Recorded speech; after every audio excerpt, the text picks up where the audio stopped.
আসসালামু আলাইকুম। আশা করি সবাই দেশবাসী সবাই ভালো আছেন।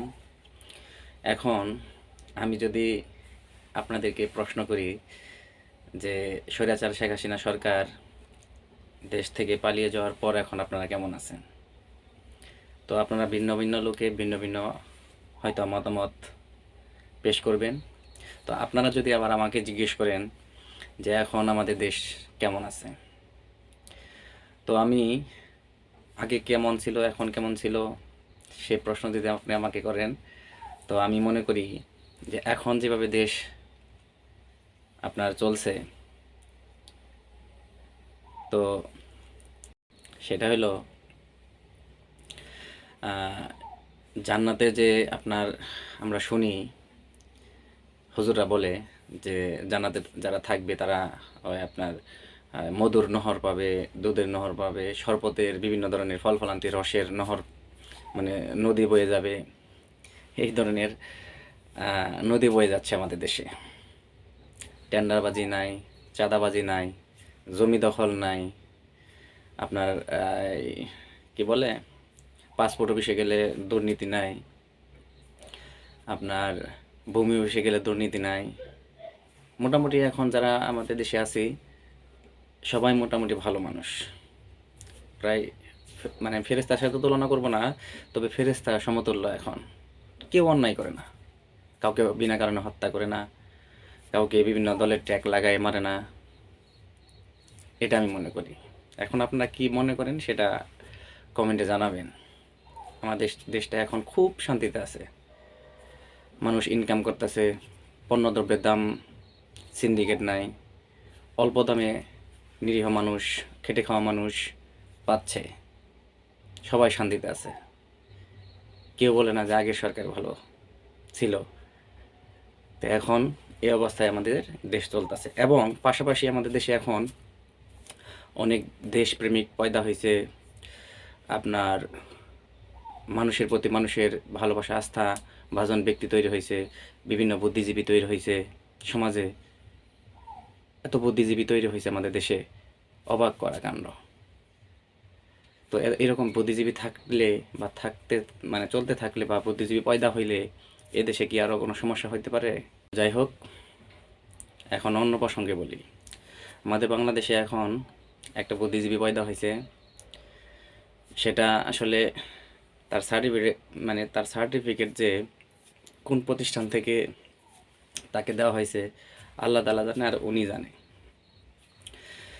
তো আজকে যদি দেশ সম্পর্কে দেশের বিরোধী কোনো কাজ করা হয়, দেশদ্রোহী, রাজাকার ইত্যাদি বিভিন্ন কিছু আগেও দেওয়া হয়তো এখনও দেওয়া হয় বা দেওয়া হবে, সেটা কি বর্তমানে সরকারের বা বর্তমান রাষ্ট্র নিয়ে কোনো কিছু বললে সেটা। এই দেখেন, এমন একটা বুদ্ধিজীবী পয়দা হয়েছে আমাদের দেশে, 16ই ডিসেম্বর মানে না, 16ই ডিসেম্বর মানে না। এই কথাটা যদি আগে হইতো, আগে বলতো, আপনারা কি বলতেন, কিংবা আগের সরকারে যারা ছিল তারা কি বলতো? এখন কিন্তু অনেকেই মানে মনে মনে রাগ ক্ষোভ নিয়ে থাকতেছে, কিন্তু কেউ কিছু বলতেছে না, কারণ সিস্টেম এখন এরকম। কেউ কোনো কিছু বলতেছে না, যে যে বলতেছে বলতেছে, কোনো প্রতিবাদ নাই। 16ই ডিসেম্বর উনি মানেন না। আমার কথা হয়তো আপনার বিশ্বাস করবেন না, দেখুন। আমি 16ই ডিসেম্বরকে বিজয় দিবস মানি না। আমি নতুন দিবসের খোঁজ অলরেডি তর্কটা তুলছি, এটা আলাপ করতে হবে রাষ্ট্রকে। না স্যার, আমার সাথে আহা, বললাম স্যার। চকবাজারের মসজিদের ইমাম তুমি। দেখলেন তো ভিডিওটা, উনি আপনার কি বলে 16ই ডিসেম্বর মানেন না, যেখানে 30 লক্ষ শহীদের রক্তের বিনিময়ে এই দেশটা স্বাধীনতা অর্জন হয়েছে, সেই 16ই ডিসেম্বরকে তিনি মানেন না। এরকম বুদ্ধিজীবী পয়দা হয়েছে আমাদের দেশে। কি পরিমাণ মেধা তার, আর কি পরিমাণ মানে বুদ্ধিজীবী তিনি। আর একটা কথা দেখুন, খেলাধুলা প্রত্যেকেরই প্রয়োজন, শরীর এবং মানসিক বিকাশের জন্য, শরীর সুস্থ রাখার জন্য যে কোনো খেলাধুলাই অপরিহার্য। এই বুদ্ধিজীবী বলতেছে যে ক্রিকেট খেলা, উনি একটা সেমিনারে গেছিল, হয়তো কোনো সাংবাদিক পায় নাই, তার মাথা নষ্ট। আমি বক্তব্য দিব, সারা দেশবাসী সব ক্যামেরা ফোকাস করবে, আমাকে দেখাবে, আর এখন সাংবাদিক নাই। এই ক্ষোভে তিনি সাংবাদিকের বিপক্ষে কিছু কথা বলছেন, আবার বিভিন্ন ব্যক্তির নামে নাম টেনে তিনি কিছু কথা বলছেন, সেটা হলো পরিমণিকে নিয়ে বলছে। সেটা বলতে পারে, পরিমণি যেহেতু এরকম কোনো ব্যক্তিত্ব না, তারপরে বলছে, সেটা মানা যায়। আবার ঘটনাচক্রে তিনি আবার বলতেছেন মাশরাফির কথা, বাটপার সাকিবের কথা বলতেছে। কি একটা খেলা, 11 জন প্লেয়ার একটা বল কাঠের দিয়ে ব্যাট করে, সেখানে কি এমন খেলা, বিশ্বের কোটি কোটি মানুষ দেখতেছে, মিডিয়া সেখানে ফোকাস করতেছে, প্রচার করতেছে। আমি এটা ভাই কোনো কিছু মনে করি না, মানে সেই খেলাটা খেলা না। অথচ স্বাধীনতা যুদ্ধের পরে বাংলাদেশ নতুন করে যদি কোনো রাষ্ট্র চিনে থাকে যে বাংলাদেশ নামে একটি রাষ্ট্র আছে, সেটা হলো ক্রিকেট দ্বারা, বিভিন্ন খেলার মাধ্যমে, এই সাকিব আল হাসানের মাধ্যমে, মাশরাফির মাধ্যমে, মাহমুদুল্লাহর মাধ্যমে, তামিম ইকবালের মাধ্যমে, মুশফিকের মাধ্যমে, এরকম আরও অনেক প্লেয়ারদের মাধ্যমে। তো উনি এই খেলার সম্পর্কে কি বলছে শুনুন। মানে এখানে পরিমণি নাই, এখানে সাকিব আল হাসান নাই, মাশরাফির মতো বাটপার নাই। একটা ব্যাটের সাথে একটা বল পিটায়, সবাই নাচে, হাততালি দেয়, ওইটা আবার মিডিয়াতে দেখায়। কি একটা ফাউল জিনিস! একটা বল নিয়ে 11টা লোক দৌড়ায়, মানে এর থেকে পাগলামি কাজ দুনিয়াতে আর কি হইতে পারে? এইটাতে দেখবেন পৃথিবীর কোটি কোটি মানুষ, হাজার হাজার গণমাধ্যম দাঁড়ায় অমুক খেলতেছে তমুক খেলতেছে। কি খেলে? একটা গোল জিনিস, হেডার একটা কাঠি দিয়ে একটা ব্যাট দিয়ে বাইরে। এইটা কোনো জিনিস, একটা জিনিস মানুষের জীবনে? ভালো হয়ে যাও বাজে মাসুদ, ভাষায় ভালো হয়ে যাও। ফোন করছে, ওনার রাগ খুব থাকতে পারে। আওয়ামী লীগ সরকার বিগত বছর যতদিন থাকছে ক্ষমতায় অনেক অন্যায় কাজ করছে। শুধু আওয়ামী লীগ সরকার এতদিন থাকছে সেজন্যই কিন্তু অন্যায় করছে, এতদিন না থাকতে পারলে এত অন্যায় করতো না। এটা যে কোনো সরকারই যত দীর্ঘদিন থাকবে ক্ষমতায়, তাদের মাধ্যমে কোনো না কোনো শ্রেণী, কোনো না কোনো ব্যক্তি অন্যায় কাজের সাথে জড়িত হবে, তখন দলের বদনাম হবে। এই ওবায়দুল কাদের কথা বলি, ওবায়দুল কাদের আর ওনার সাথে মানে আমি মিল পাচ্ছি।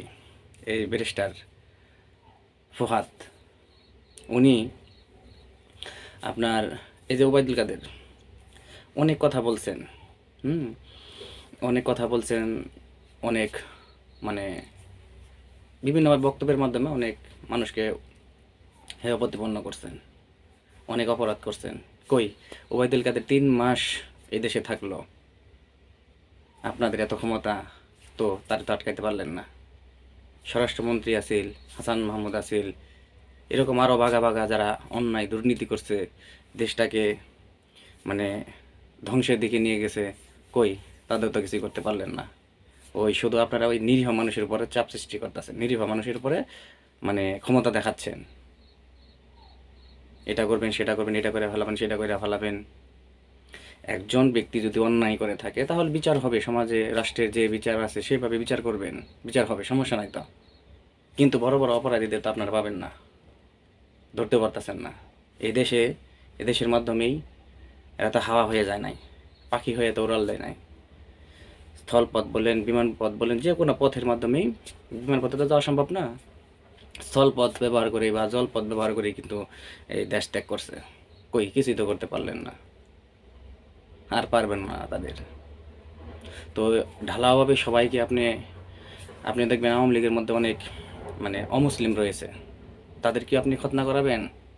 আপনি যে ভাষাটা ব্যবহার করলেন, যে আওয়ামী লীগের মুসলমানই হয় নাই, এই আওয়ামী লীগের রাজনীতি করতে পারবে না। খতনা করা আওয়ামী লীগ আসতে হবে, তাই না? এদেশে আর অন্যায় হচ্ছে না, এদেশে দুর্নীতি লুটপাট হচ্ছে না, এদেশে মানে বিচার বহির্ভূত হত্যা হচ্ছে না, হবে না? গ্যারেন্টি দিতে পারবেন আপনি? মায়ের পিছ একটা পায়ে যা ইচ্ছে তাই আপনারা বলতে পারেন, বলতে থাকেন। আসলে ভাবছিলাম আর রাজনীতি নিয়ে, কোনো ব্যক্তি নিয়ে আমি কোনো ভিডিও তৈরি করব না। দীর্ঘদিন যাবৎ আমি কিন্তু ওই ধরনের কোনো কন্টেন্ট তৈরি করি না। তো এখন এই যে 16ই ডিসেম্বর মানে না, তারপর খেলা নিয়ে যখন 2টা কথা বলছে, তখন আমি ভাবলাম যে এই বুদ্ধিজীবীকে নিয়ে একটা ভিডিও বানাই। এই মহান ব্যক্তি, তাকে পাগলা গারদে রাখবে নাকি, মানে কি বলবো, মানে উনি কি নিজে কি মনে করে, কোন ধরনের জ্ঞানী মনে করে?